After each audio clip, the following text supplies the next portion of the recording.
எங்களை பொறுத்த மட்டும் பாஜக எங்களுடைய முதல் எதிரி. பாஜகவை பொறுத்த மட்டும் எங்களை பொறுத்த மட்டும் ஆர்எஸ்எஸ் எங்களுடைய முதல் எதிரி. இந்தியாவினுடைய ஒற்றுமைக்கும் இந்தியாவினுடைய ஒருமைப்பாட்டிற்கும் மிகப்பெரிய ஆபத்து ஆர்எஸ்எஸ், அதனுடைய கட்சி பாஜக. அந்த கொள்கையில் ஈடுபட்டிருப்பவர்கள் அனைவரையும் எதிர்ப்பு. ஒரே ஒரு தடவை மட்டும் கூட்டணி இல்லாமல் பெற்றிருக்கிறோம், வெற்றியும் பெற்றிருக்கிறோம், தோல்வியும் பெற்றிருக்கிறோம். எங்களை பொறுத்த மட்டும் இந்த பார்வையில்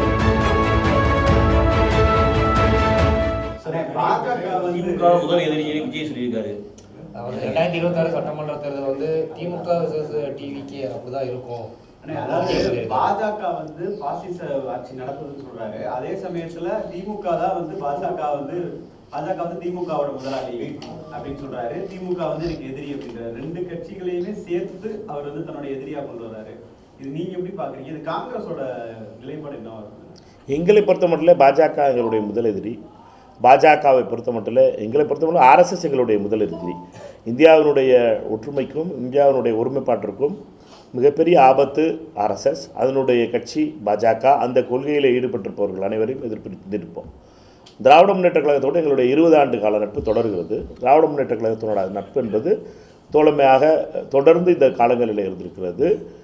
ஒரே ஒரு தடவை மட்டும் கூட்டணி இல்லாமல் இருந்திருக்கிறோம், வெற்றியும் பெற்றிருக்கிறோம், தோல்வியும் பெற்றிருக்கிறோம். எங்களை பொறுத்த மட்டும் இந்த பார்வையில் மாற்றம்.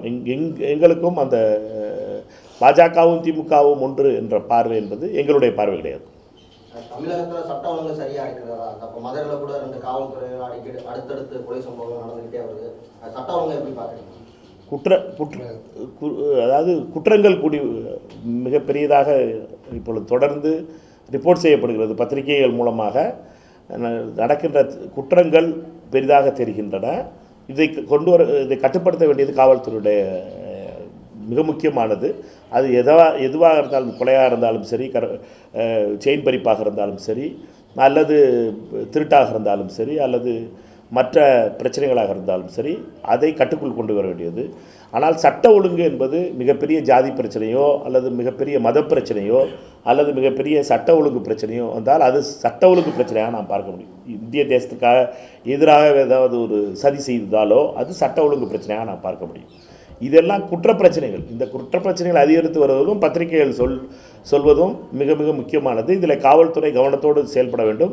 காவல்துறை தன் கீழ் வைத்திருக்கிற முதலமைச்சர் இதற்காக நடவடிக்கை எடுத்து வருகிறார் என்று நினைக்கிறோம். தமிழகத்தை பொறுத்த மட்டும் இந்த குற்றங்கள் குறைவதற்கான நடவடிக்கைகளை காவல்துறை மிக கடுமையாக எடுக்க வேண்டும். நேர்மையான அதிகாரிகளுக்கு மிக முக்கியத்துவம் கொடுக்கப்பட வேண்டும்.